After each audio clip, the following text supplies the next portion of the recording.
Mr. Cohen, Here. Ms. Fraga, Here. Mr. Williamson, Here. Ms. Sachs, Here. Mayor Lampert. Here. If you're new to one of our meetings and you would like to speak later on, there's a couple ways to do that at this point. Depending on what your platform is that you're viewing the meeting, you want to look for the raise hand function. I can't see you, so don't actually physically raise your hand, but you want to look for that raise hand symbol. And if you're dialing in by phone, then if you press *9, that is essentially saying that you are raising your hand and you would like to speak. So we're going to start tonight with public comment on any topics that are not already on the agenda. We did receive one ahead of the meeting from Adam Bierman that I'm going to call up right now. And Adam asks, is there a tentative timetable for shovels going in the ground for the Thanet Road and Princeton Shopping Center projects? Thanks in advance. So the answer to that is there's no exact schedule right now. The Thanet property are still before the planning board for approval, and it's really sort of up to those private developers, their timetable. I don't know if anybody has anything to add to that. Nope. Okay. I'll just add, there are also other reviewing bodies besides our own planning board, the county and the Delaware Canal Commission and stuff like that. So there are a lot of uncertainties, a lot of variables. Right. Okay. So yeah, we will do our best to keep the community and the neighbors up to date on what's happening there. The municipality is actually working on a revised website, and we're expecting that to launch sometime in December. And as part of that, there'll be a section on there devoted to the different affordable housing developments, and you'll be able to check there and just see as they go through the approval process and have more of a timeline for construction. That will be the place to go to keep track on things. All right, I wanted to see if there's any other comments for items that are not already on tonight's agenda. And I see that Regina Ali Visitos has her hand up. Regina. I think Regina is here for 375. Regina, you're here for 375, right? Well, it's sort of peripheral. Oh, okay. Go ahead. I'm not sure if I should address it. It's two questions, actually. I only sent one in by email.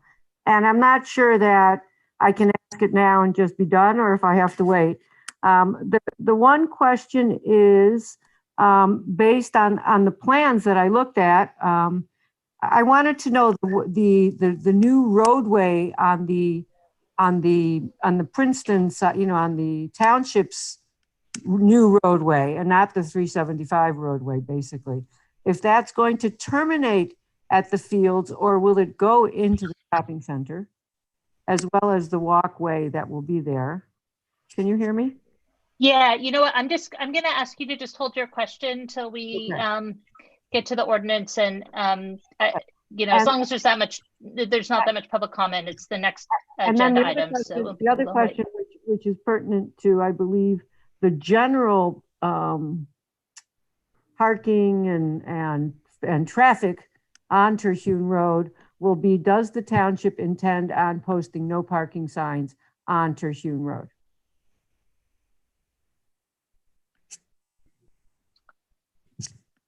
I don't think that's been part of our discussions, and I just refer to the subcommittee if you've had any discussions about no parking. I know there's sections of Trihune, at least towards Harrison Street, where right now there's, I don't believe there's parking What- until you get further just- down.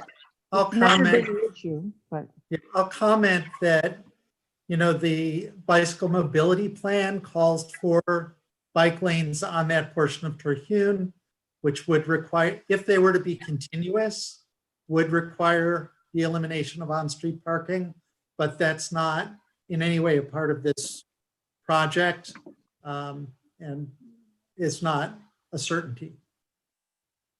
okay. That topic hasn't come up, Regina. I'm It's not- something that I would like at some point, and you can guide me to bring up, because I don't think we would want to have a lot of people parking in front of our houses because there won't be enough parking for them in their area that are going to be built. That relates to the application, so we should, again, we Okay. can Yeah. discuss that when we get to that part of the agenda. Okay. Okay, and then Shukun Zhang. I think this is also for 375. Is this, do you have a Yes. do you have a comment for something that is not listed on the agenda for a different topic? Yeah, I have a question regarding the planted buffering, like the, Okay. yeah. Yeah, I'm gonna ask you to hold that. So Mhm. this is the public comment. This is for things that are not about 375 Terhune, so other topics. Oh, If okay, sorry. Yeah, it's okay. And it's still a little confusing. If anybody has a public comment for something that's not on the agenda already. Okay, seeing no one, I'm going to close public comment, and now we come to the ordinance introductions. So the ordinance tonight is ordinance 2020-37, an ordinance to amend and supplement Chapter 10B of the Princeton Code entitled Land Use and the Princeton Zoning Map to create the Affordable Housing 7 AH7 zone and the regulations associated thereto in the municipality of Princeton. And I wanted to, I see Michael there, hello. Do you want to walk us through what's in this ordinance? And I wanted to also give the subcommittee an opportunity if they wanted to say anything at this juncture before we open it up. I know there's some questions from the neighbors and community. You have to unmute. Good evening. The AH7 ordinance is an ordinance on block 7401, lot 4.01 and 4.02. This property, it backs up to the Princeton Shopping Center. It's got an existing home on it. It's adjacent to the AH5 zone, which is on what is commonly known, or maybe not so commonly known, as a comfort site, which is next door, which was passed a month or so ago. It has frontage on Terchewn, and as I said, it backs up to the shopping center. It does have existing home. It's got an old construction entrance and vegetation on the rear of it. And this ordinance has been developed in facilitation with the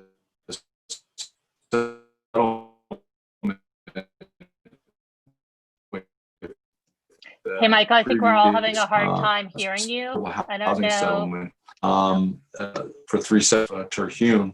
I'm sorry. Can you hear me? Is this loud enough? You're Yeah, freezing. It was Yeah, not your discernible connection, last. your connection's not good.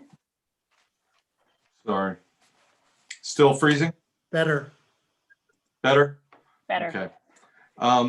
You might want to just repeat the last couple lines. Okay. Oh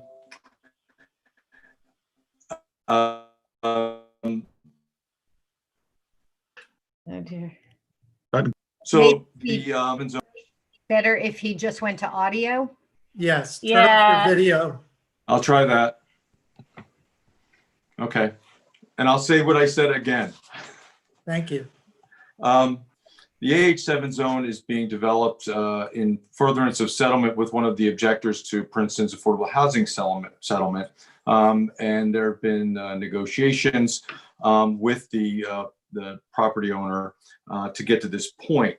What it does, it provides for a framework for the development of townhouses and multifamily apartments in a very compact way, which would also produce 20% affordable housing dwelling units. The ordinance provides that there can be up to 24 townhouses and 6 multifamily apartments.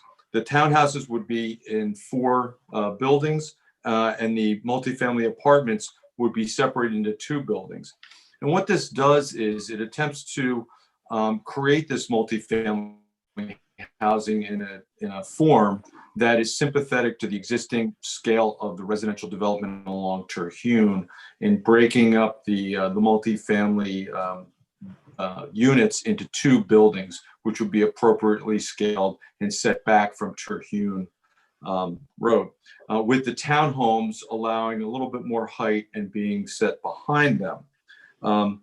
Access to these new buildings would be, and these new units would be not from Terchewn, but we would be from a new public roadway, which would be located on the western side of this tract.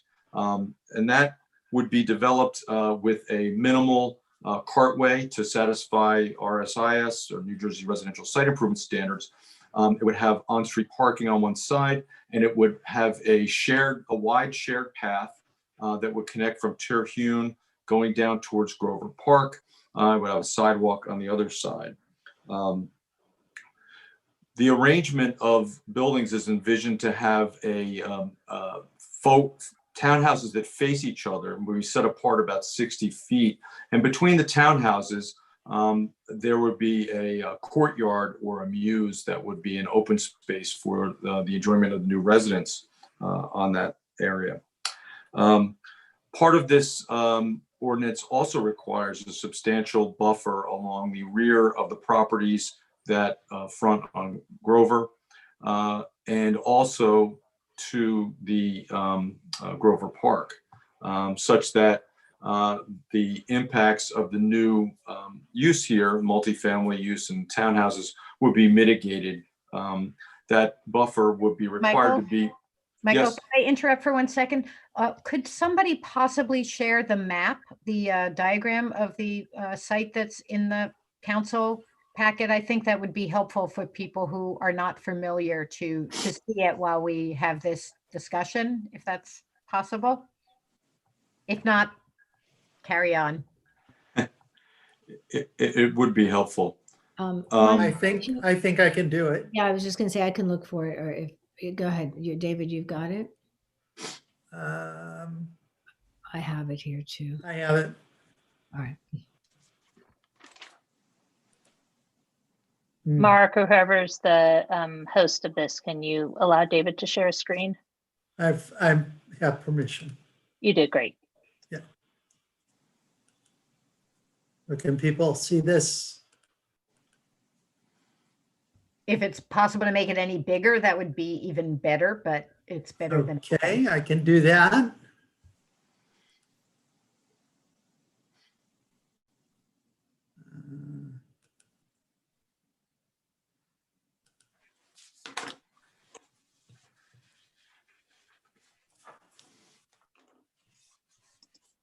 That's great.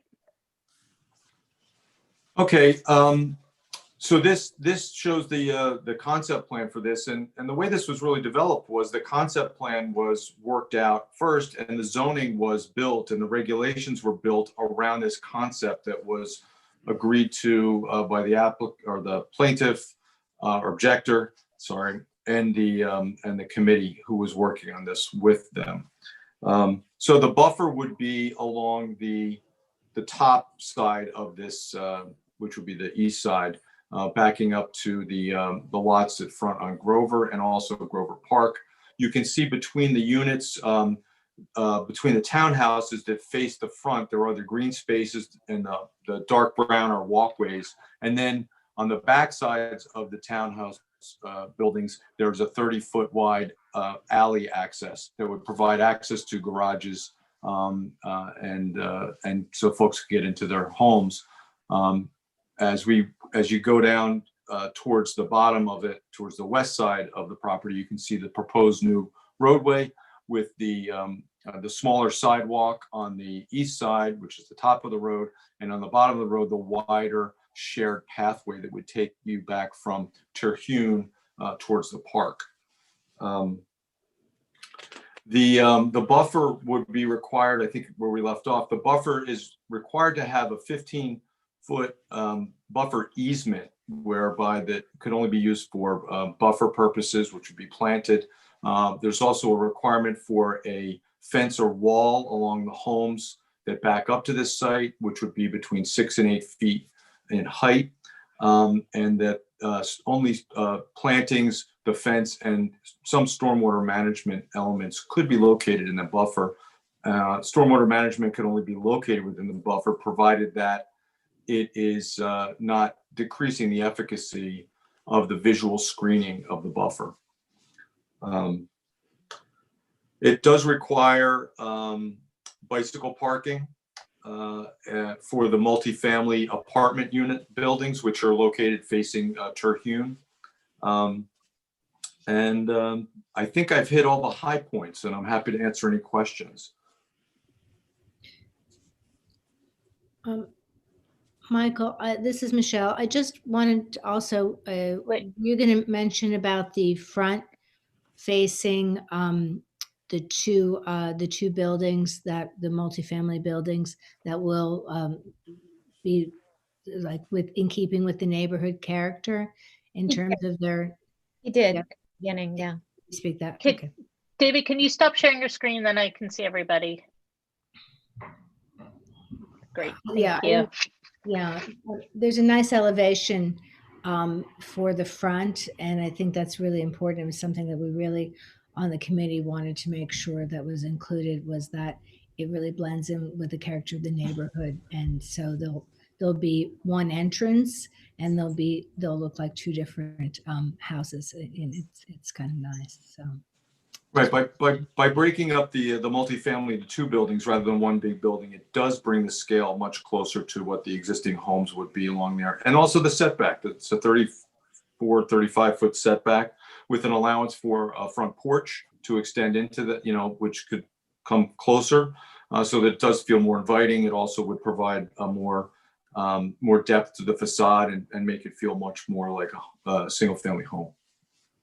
So actually, I'm sorry, like David, do you want to share your screen again and then show everybody the elevation? I was just looking for that. I don't have as easy access to the elevation. I don't know, Michelle, if you do. I'm looking. Maybe. Okay. I'll try. And I know you referenced this a little bit. I was going to ask, I know Dion Stockton is on the call too. I just wanted to ask about what sort of stormwater controls would be required? Yes, Mayor. Princeton has a stormwater management ordinance that we are currently in the process of updating to reflect DEP's new rules. One of the main features of the new regulations is the use of green infrastructure to manage stormwater runoff. So this would be deemed as a major development, and in Princeton, a major development is required to provide stormwater management for increases of impervious surface over 5,000 square feet. And so in this case, the applicant would have to develop plans that would reduce the water quantity runoff under the 2, 10, and 100-year storms, as well as infiltrate any loss of groundwater that is created by the development, and treat the stormwater runoff for water quality. So there are many major features of the rules that they will need to comply with. There's limited waiver capability or no waiver capability for these regulations. Okay, thank you. Ms. Niederking?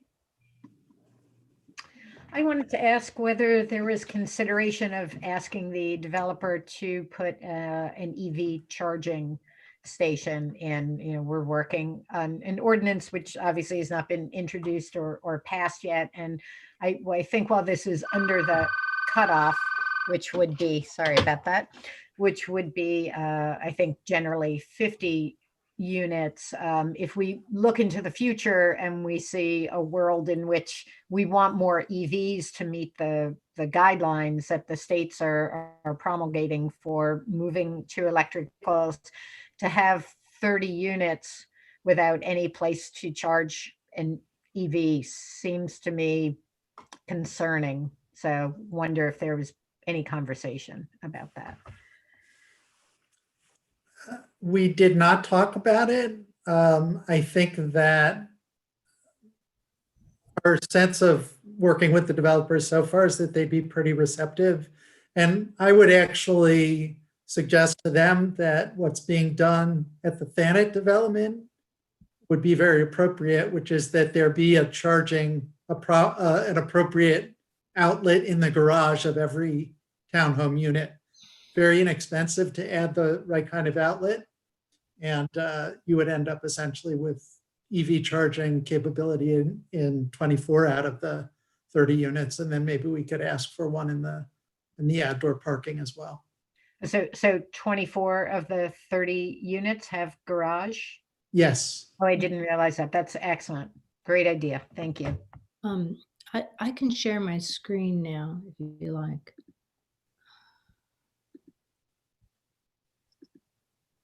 I think, can everyone see that? Yep, that's great.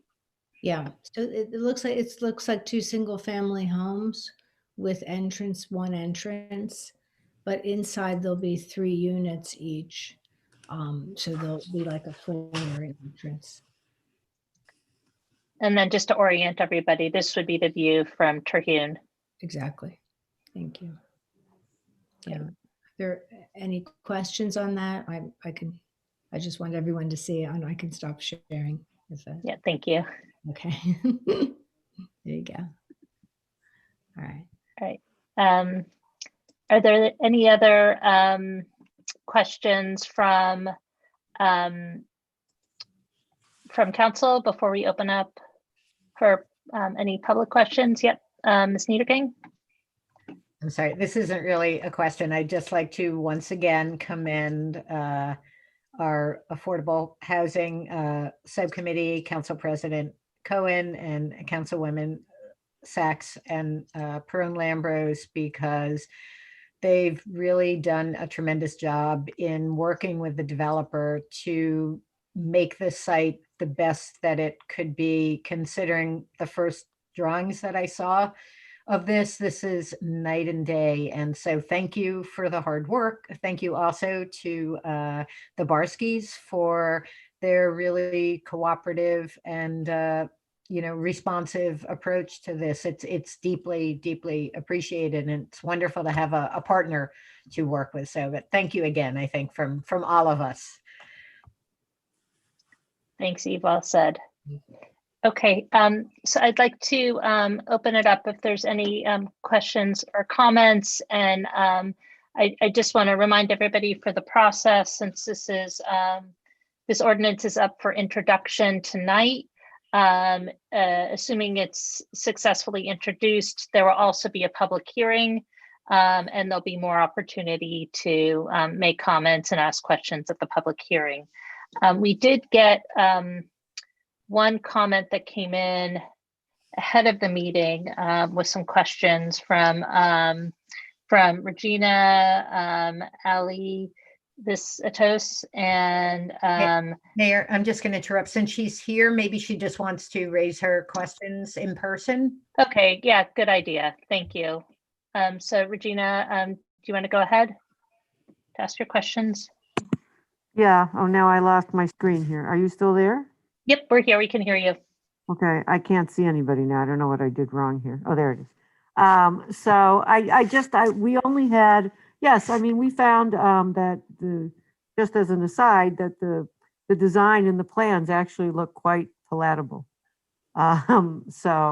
Overall, especially since a number of trees were cut down when that property first turned over, and led us to put a 6-foot fence in the back. And we're on the corner of Terchewn and Grover. So we already have our fence there. Because a number of trees were cut back there. So it will be welcome if they put more trees in there, which cut down originally, sadly, a lot of trees. So because there's a road there on the side that goes up into the back of the property. And I guess my first question would be, and I don't think the council there can answer this, maybe eventually the builder can, is that the road that's going to be used to do all the building? You know, all the trucks, et cetera, going through, because that sort of road that they've built there is on the eastern side of the property between our houses on Terchewn/Grover and the property itself. So that would be the first question that I have for that side of the property. For the western side of the property, the question is, the way the design, it looks like the road that's going to be there on the western side ends at the playing fields, which is great. And if the pathway goes that way too, that's great. The question is, will there be traffic from the shopping center on that road onto Terchewn? And those are my two main questions. Okay, so thank you. So why don't we take those one at a time? And the first question, and I don't know if there's been conversations with the developer on this or not, but this is the utility/construction road that will be used for the actual building. Do we know how they plan to access it? I want to comment on that. I mean, it would be pretty irregular for them to use that essentially driveway that's on the east side of the property. Almost any developer, when they're developing a subdivision, the first thing they'll do is they'll put in the road that get to the place where the buildings are going to go. And I anticipate that's what's going to happen here, is that the new road that's on the west side will be the first thing that will start to be constructed. They won't finish it until the construction is done, but they'll start it and they'll put down gravel initially, and then maybe a bit. As developer is in attendance, why don't we ask him if he could answer that question? Because I do think reassurance on that point is important. Who's? Yeah, I see Dave Marsky's on the line. I don't know if you're able to yeah, no, he's address that. And, now. So we could, Mark, can you let him in? There he is. Yep, go ahead. Yeah, hello, do you hear me? Yep, we can. Yeah, hi, good evening, everybody. No, we're not going to use that access. That access was built in, because originally we have a subdivision, which is actually still valid to build a second home in the back. So that was going to be the access for the second home. We're going to eliminate the access that's closer to Grover. And David's correct. We're going to develop the road first, and that's going to be our main point of entry with all the construction work. Okay, great. Thank you. Thanks. No problem. Okay, and then for the second question, there's the question about the pedestrian and bike access pathway and where that's going to connect with the shopping center. And then there was a question about the road also.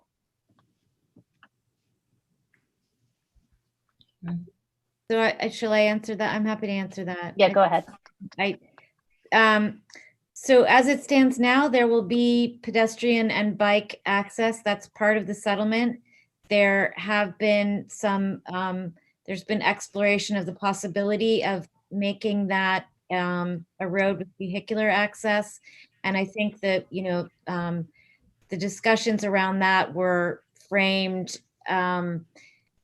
as a way, it was, the context of trying to ameliorate the overall traffic impact to the neighborhood of the cluster of developments that are going in there. And the thought was, could having that as a way for the Thanet development residents to go through to the shopping center, would that then prevent the entire neighborhood from having to wait as long, to prevent the backup of traffic at Harrison and Terchewn going west.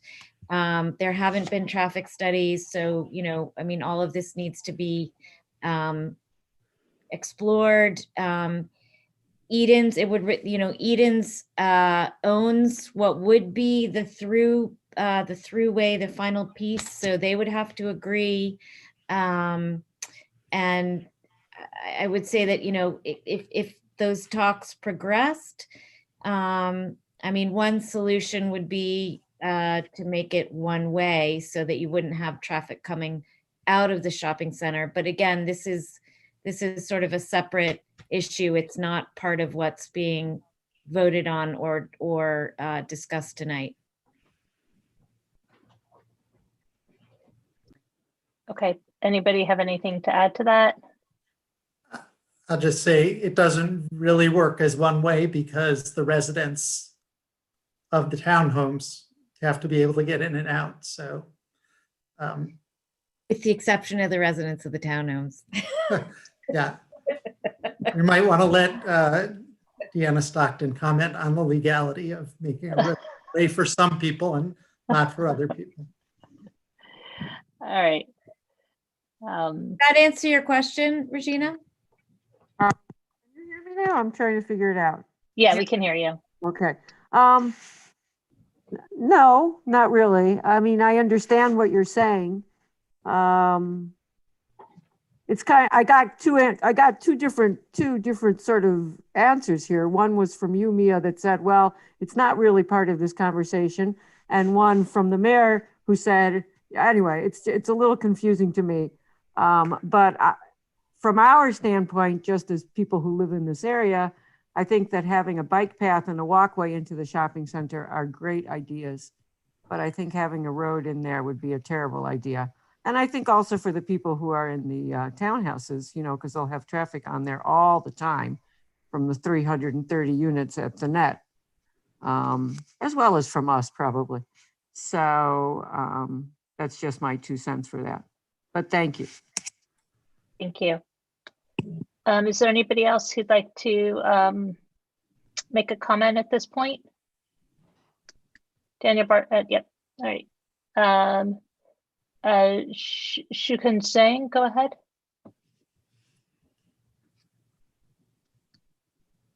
Hi. This is Yan Li from 180 Global Avenue. I have 2 questions. The first question is regarding the planned buffer between the borderline. Like my question is, who is going to maintain this buffering after the tree or bush is planted? My second question is, I look at the map. So there is a 15 feet easement, and the townhouse is 30 feet from the border. So 15 feet is the easement. So it's like 20 feet is like called a setback. I'm not sure what is the. So is that a standard like is 30 feet is not, is a kind of like close to the border. So that's to my 2 questions. Okay, thank you. So we'll take those one at a time. So the first one is, who's responsible for maintaining the buffer? The buffer that's sort of behind, I guess the one that borders Grover. The owner would be. There would be an HOA if these are fee properties. So there'd be an HOA who would be responsible for that. Okay. And then for which is a homeowners association for those thank who you. know what an HOA is. Thanks, Sorry, David. too jargony. All right, and then the second question was about you know, the width of the easement and what's standard, the standard width. Oh no, I just my question is like the building is 30 feet apart from the border, right? And inside this is 35 feet. inside this 35 feet, 15 feet is the easement. So 20 feet. I'm just wondering what is the town standard for this like a setback? Is this because 30 feet is, from my opinion, is kind of short. So is this? I just wondering, is this standard like a setback distance or just? I want to say it is pretty standard, actually. That's a standard rear yard setback throughout many of the zones in town. I mean, for the, because the townhouse is 45 feet, the 3-story building. I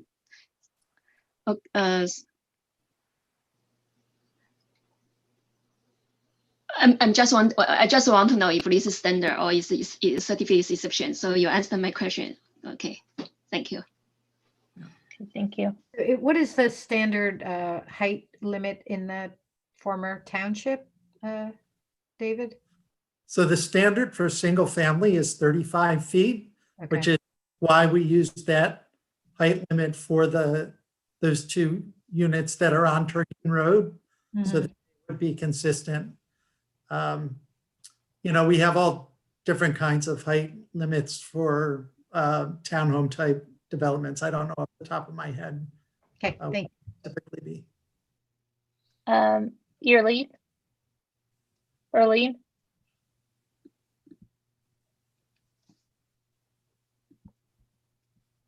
You can go ahead and speak.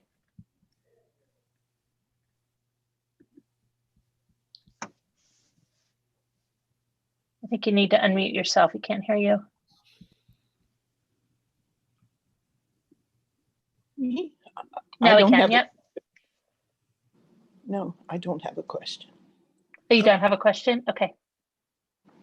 Is there anybody else who would like to speak at this point? Okay.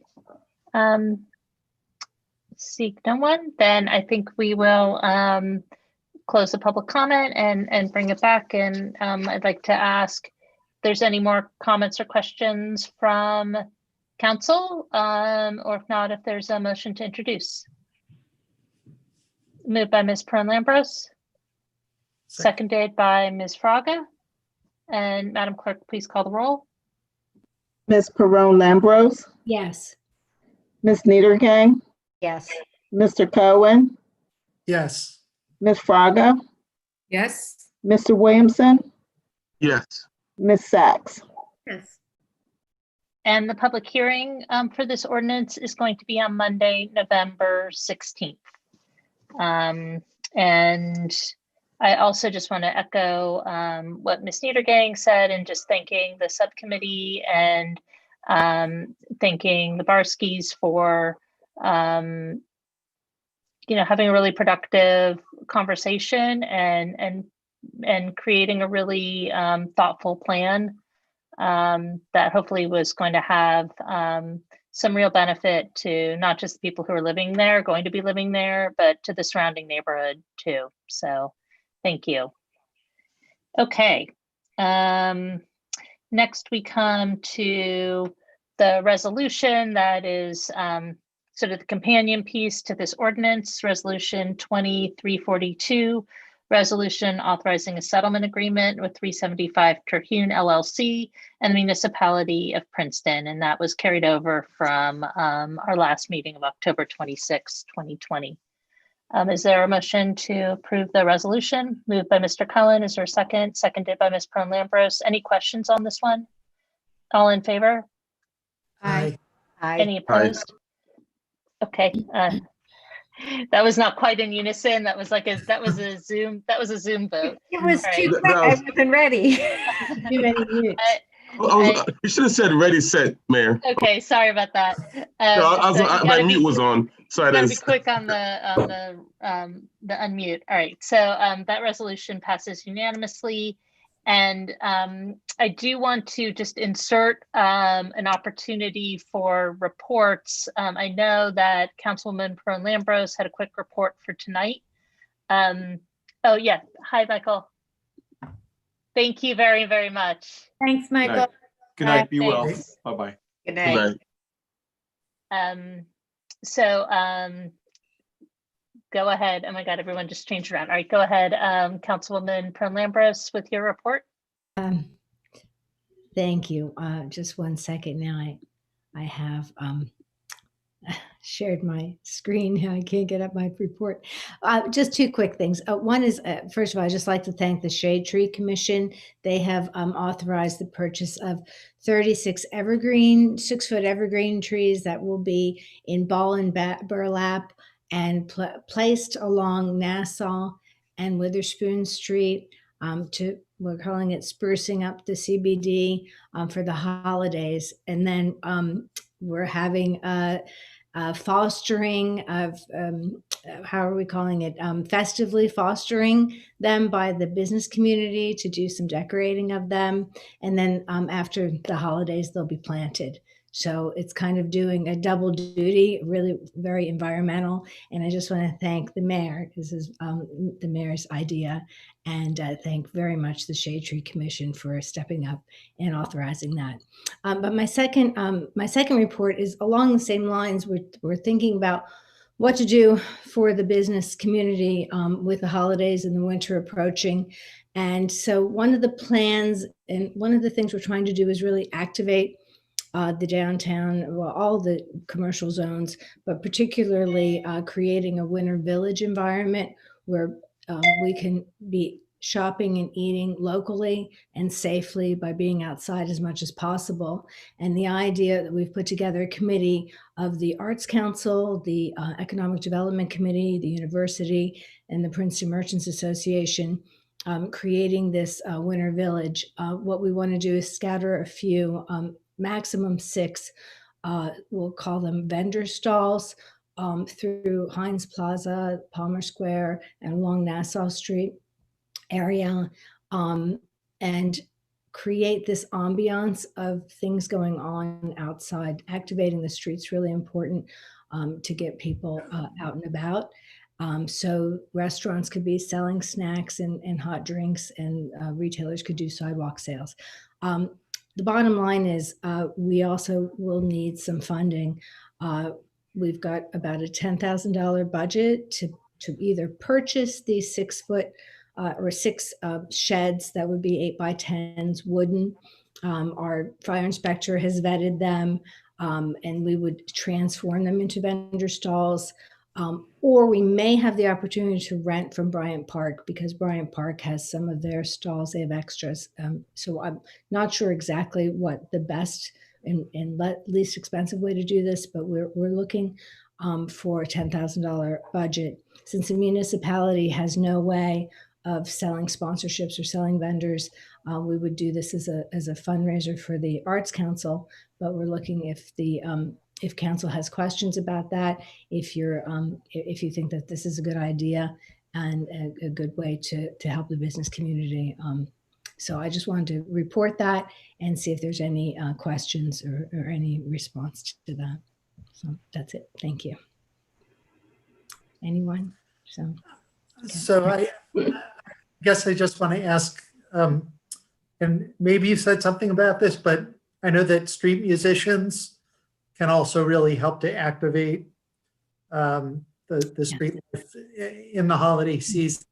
Yeah. I know that wind instruments in particular are a little bit suspect with COVID, but I was actually just reading something today about how you can put a mask on the end of the instrument to help with the COVID transmission. So I would like to just suggest that you look into that as well to Thank you. Supplement the stalls. The Merchants Association did a really great job last year with that, and they're planning on that. But they're also going to look into piped-in music, so that, and which I think would be really lovely because that's constant and it's also safer. But and we're also speaking with McCarter Theater and possibly having some strolling things, because they don't have their events right now. So maybe they can bring things out to the street.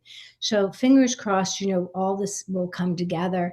And, I was on a call with the New Jersey Downtown Alliance, and they said, absolutely do. Even if they're small things, the more little things you're doing, the more activity and excitement and the more safer it is to create this ambiance outside. So thank you, Council President. Yep, so Ms. Fraga and then Ms. Niedergang. Thank you, Mayor. No, I just wanted to just add that I hope, but let's not forget the Witherspoon past Paul Robeson. I know that perhaps not as many businesses, but I think that that side of town also needs some holiday cheer. And if we're extending the opportunity to the nonprofits, there's the Arts Council and there's the Pinnell Learning Center that we could hopefully, really extend that opportunity to that side of Witherspoon. Absolutely. And I hope that, I don't know about the vendor stalls. It's really going to be a function, of budget and a function of how many we can get. I'm not sure how much you can really do with time short, but definitely they should be doing some outdoor, activations as well. So let's talk about, how we can do that. That'd be great. Yeah, and I mentioned the Arts Council because I know in the past they have sponsored the Mercado Cultural, which is a cultural market. Right. So, if there's an opportunity, I think they would want to participate. I haven't consulted with them myself, but I would think they would want to participate. Especially even with the trees, whether at least one or two on that side of town, I think would be to extend the holiday cheer to that, Okay. a little bit further would be good. Okay. Well, we'll take it back to the Shade Tree Commission and see if we can't get a little extension on that budget as well. Thank you. Okay, thank you. And then I just have a process question. Are you asking for council permission, like the okay, or is this going to come back to council in some ways, or is this just because the amount is not meeting any? It's not needing a resolution. It's under the threshold, but I just wanted to know if council's okay with that, because we need to flip the switch like right away if we're going to get vendors involved, because time is short. So Okay, that's what I'm asking. yeah, go ahead, Ms. Sachs. Oh, wait, I think I was next, but Oh, sorry, right, Ms. Niedergang, I'm so sorry. Go ahead. I put my hand down. Yeah, no, you did. Thank you.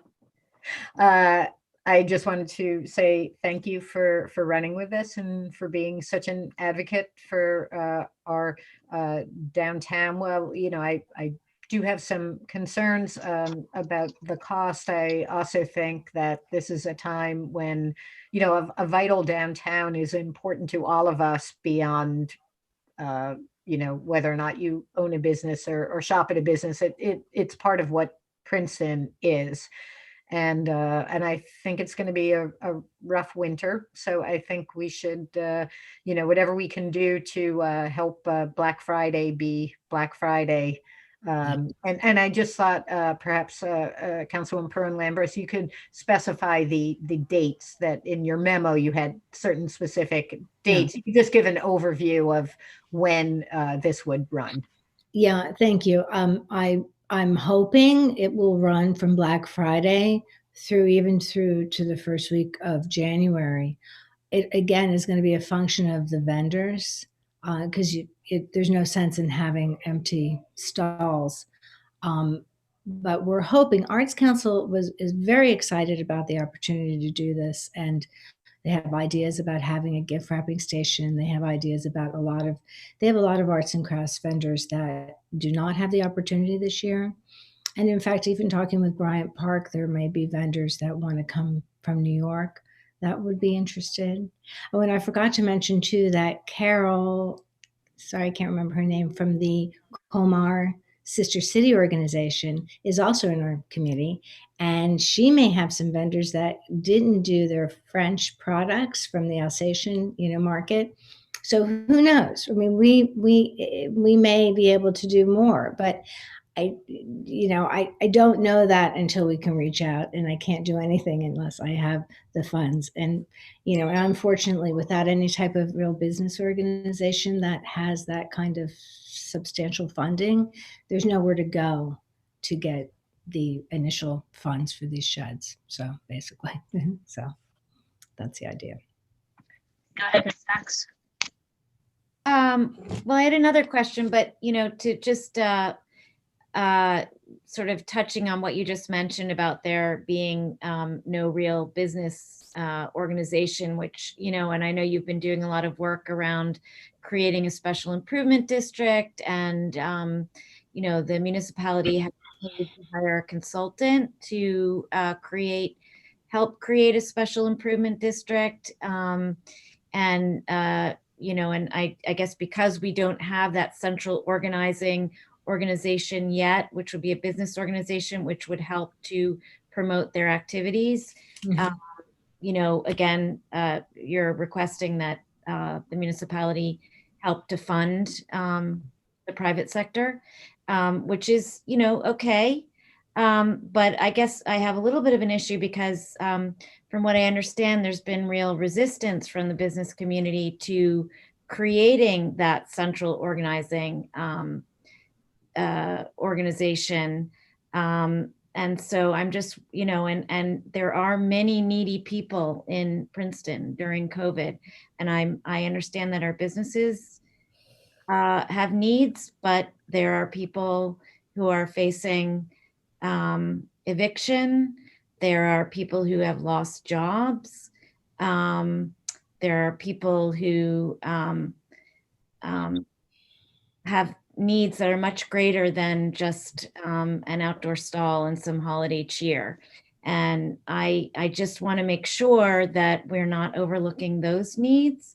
And I just want to know, there now seems to be a pattern of asking the public sector to fund private sector activities that benefit the private sector. And I understand we're in a unique circumstance. I just, there's a little bit of an alarm bell that goes off when I feel like the council is trying to help the business community, but there's resistance from the business community to then take over and do the things that need to happen for them to help themselves. Point well taken. I understand, Councilwoman Saxon.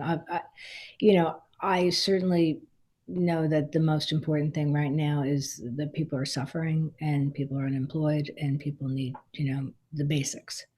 And we can't count on the federal government. We didn't get a second round of funding for that. And it's tough times and it's stressful times. But I also think that we have businesses that are really on the brink too. We've already had a lot of closures. I think we're going to face more. And so the idea, yes, we want to make it fun and nice and lively, but that's because we want these businesses to survive. And the holiday, is most important. Do you think that the business community then will be willing, which is not what I'm hearing, that they will be willing to actually embrace these activities to promote their businesses? Well, we haven't gotten to the resolution. That's last, but I was going to report that we are doing a resolution that is naming the steering committee. As a beginning of that process, we've had 4 Zoom stakeholder meetings with over 30 property owners, business owners, and nonprofits that were involved. And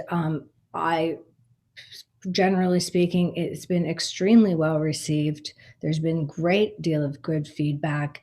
And we actually had more people willing to be on the steering committee than we had spots. Stuart had originally said no more than 15, and I think we're at 19. And I think I'm going to squeeze one more in because there's just so many. I mean, it's hard to turn people away. So I feel it's the opposite. I know people will always go to maybe the negative or the question of, what will this cost or how can we do this?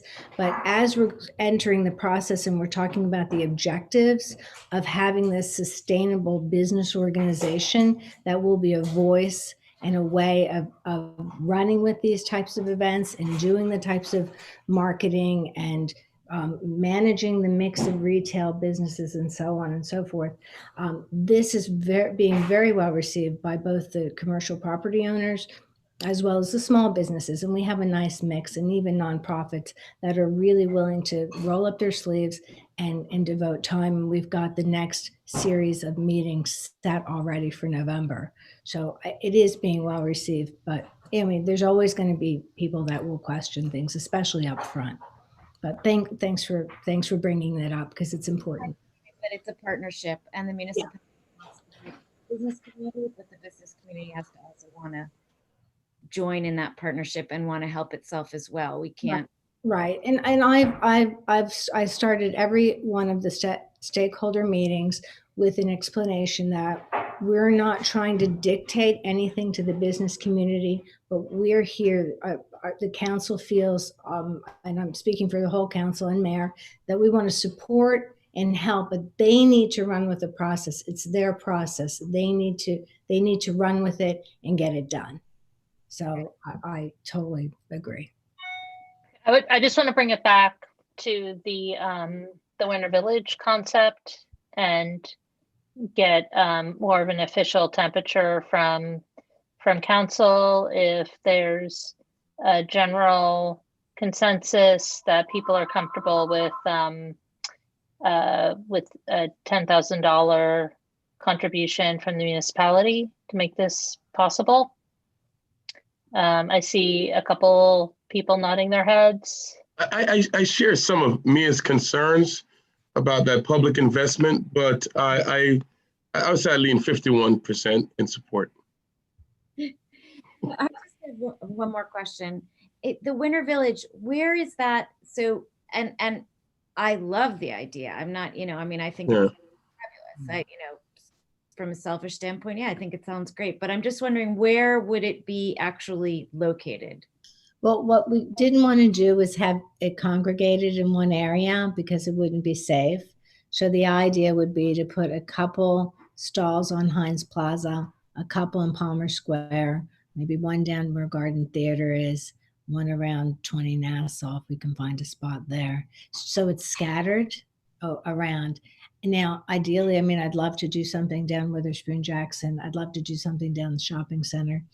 But, then we're talking a lot of vendors. And I think for this year, in the time short, we'll probably just do, I'm asking for 6 Because my other question about that is that, I guess it seems the way that you're presenting this is that it's a given that the business community feels that this sort of, celebratory activity, which is all the places you've mentioned are public spaces.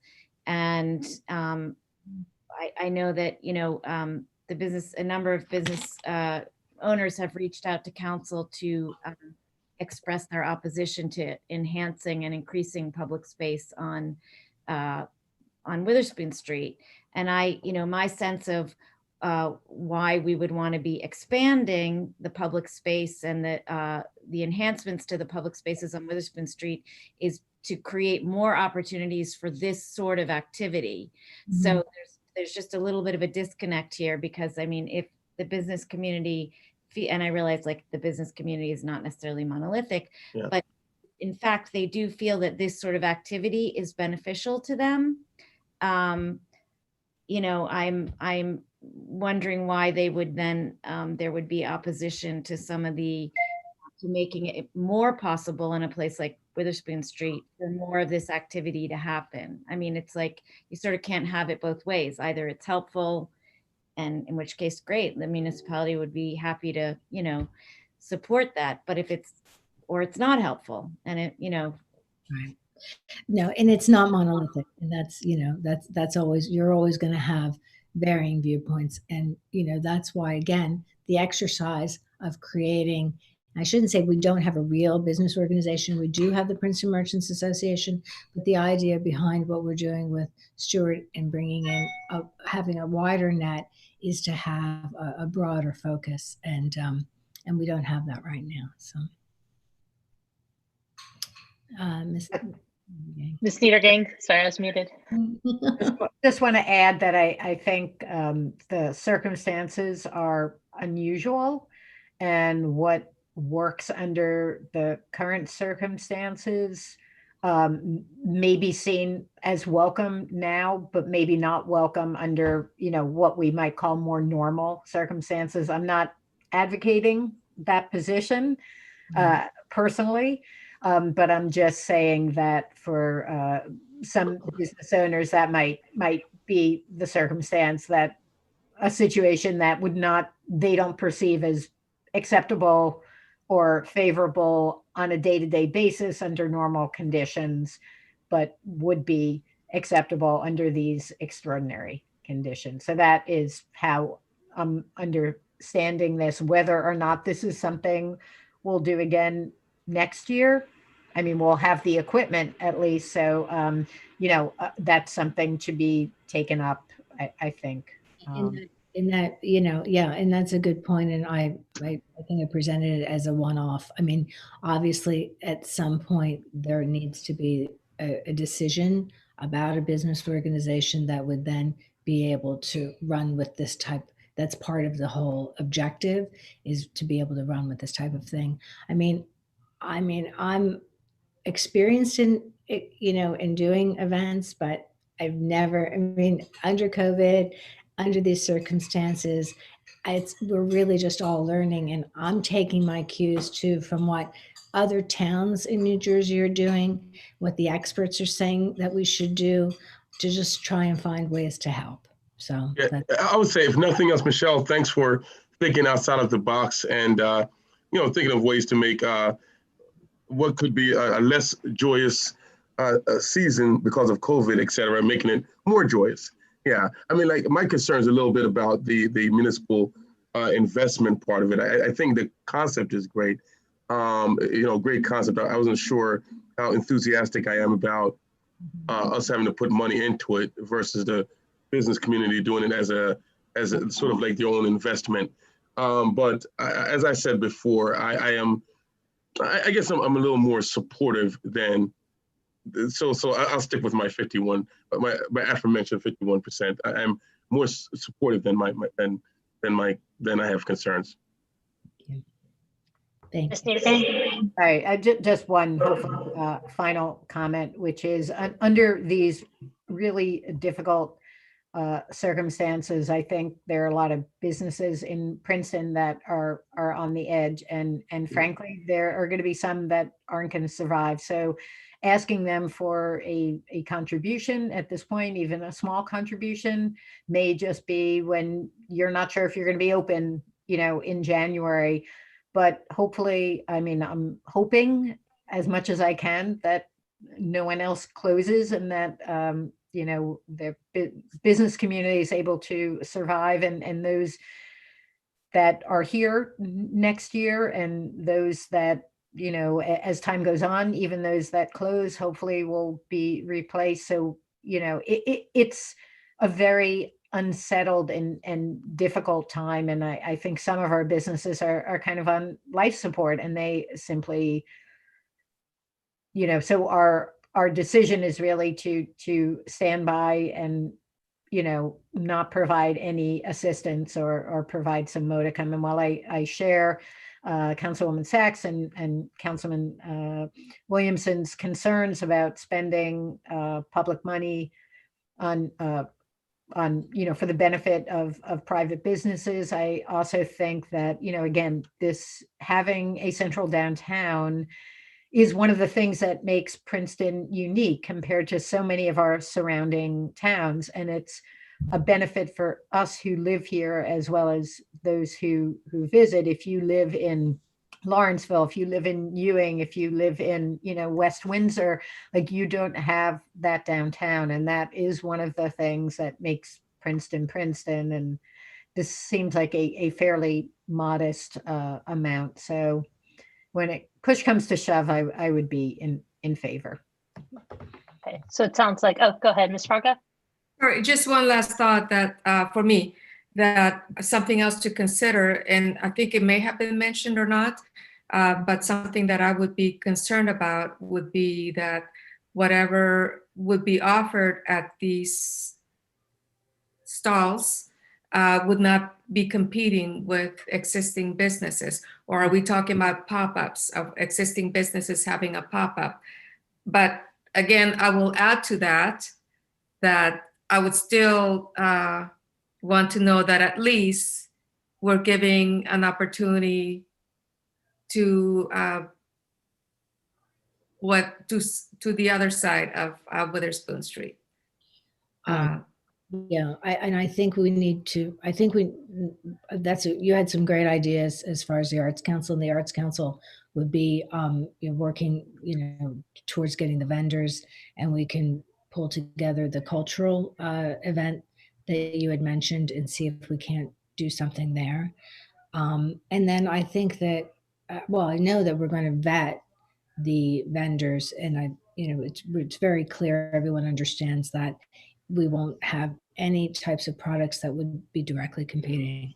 And we don't want anything that's really not of good quality. We really want handcrafted, one of a kind, things that are unique and that will be changing. So even our locals will keep coming back to see what's going on. And then the idea as far as the pop-ups would be that the retailers and restaurants would also have some presence on the sidewalk, so that it's all kind of flowing and it's exciting and things are happening. And that will help them, rather than it being dreary and things being closed, you're making more activity happening. So it's inviting. So, yeah. Thank you. Really, really good. Okay. Thank you. All right. Well, it sounds like there's consensus, but that I think there's also, my sense is that we just want to really make sure that this is going to be of benefit to the local businesses, because it is a significant investment when there are a lot of other pressing needs. So, but I think we all have full faith in you that you'll create something really magical and wonderful. So excellent. All right. The magical season. Yes, and then I was just going to put in a plug also, that one of the things that the business community is really trying to get across is that it's never too early to start shopping for the holidays. And if you want to have a really nice shopping experience where it's going to be, you don't have to worry about the holiday crowds, this is the time to do it. So, shop early, shop often, and the best thing we can all do to help support the local business community is to actually buy stuff from them. So, and it's there's a lot of really wonderful shops that help make Princeton the place that it is. So, I've been definitely doing my part by eating my way around town. But I will stop my true confessions there. Okay. So now we come to the consent agenda. Are there any other pressing reports before we move on? I think that this is a track record for council with, I think we've met every Monday and we'll be meeting next Monday too. But yes, go ahead, Ms. Niedergang. I'm sorry, Mayor, could I just ask you to recapitulate the information about voting in case? Yes, thank you. Listening, Yep. I don't want to let that go. Okay, yep, thank you. All right, so this is an unusual election tomorrow. First of all, if you've been living under a rock, tomorrow's election day.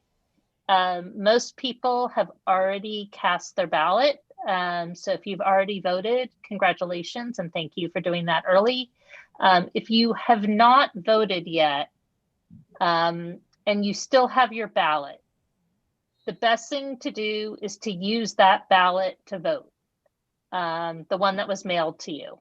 So you can either fill it out and drop it in the drop box at 400 Witherspoon Street, and that drop box will be open and accepting ballots until 8 p.m. tomorrow, Tuesday.